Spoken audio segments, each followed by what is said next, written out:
Hey everyone, welcome back to the kitchen for another recipe video. Today I'm excited to share with you how to make black bean tofu.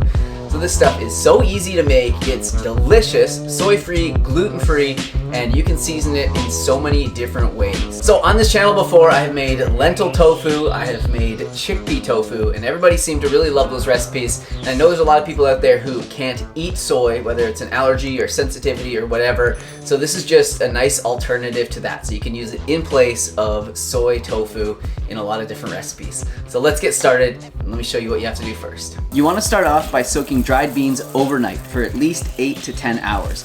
I'm gonna soak 2 cups of the dried beans, which is gonna turn into 4 cups of the soaked beans because beans expand once they've soaked. This is gonna allow us to make 2 batches of black bean tofu so we can do 2 different flavors. Once the beans have soaked overnight, you just wanna strain them, give them a quick rinse, and then we are gonna be adding them to the blender. So you just wanna take 2 cups of the soaked black beans, and then add 2 cups of water. And then just blend until it's smooth.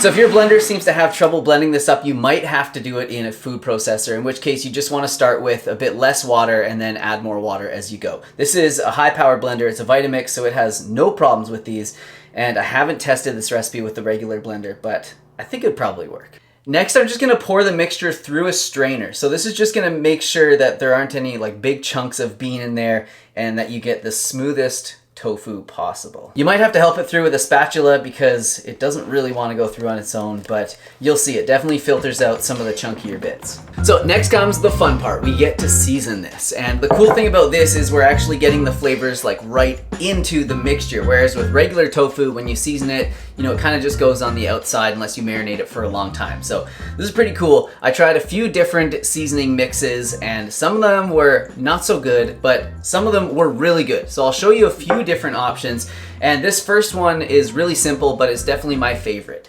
1 teaspoon of onion powder, half a teaspoon of pepper, and a half a teaspoon of salt. That's it. Just mix it up.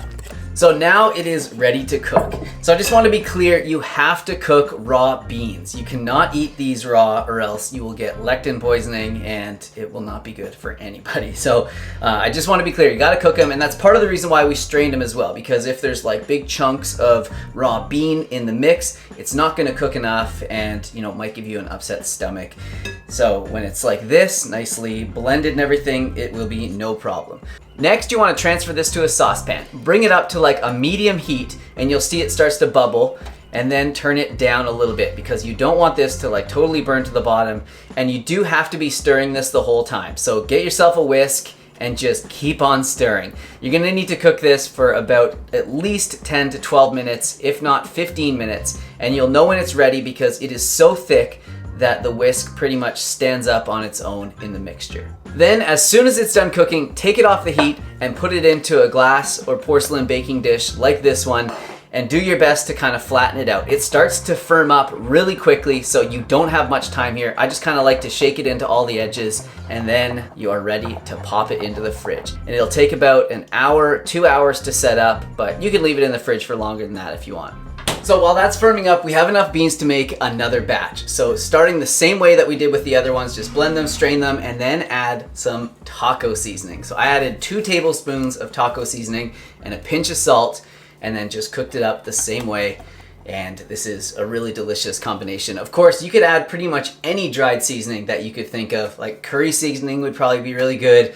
I don't know, you guys will have to let me know if you can think of anything else. All right, so it's all set up, and check this out. It comes out so easily. I didn't add any like oil or anything non-stick to it. Oh my goodness, it's sticking. There we go. So how cool is that? That is like some official looking tofu, and it like holds together really well. It's really firm. So of course you could eat it just like this if you want. Just cut a little slice, and yeah, it's perfectly edible like this.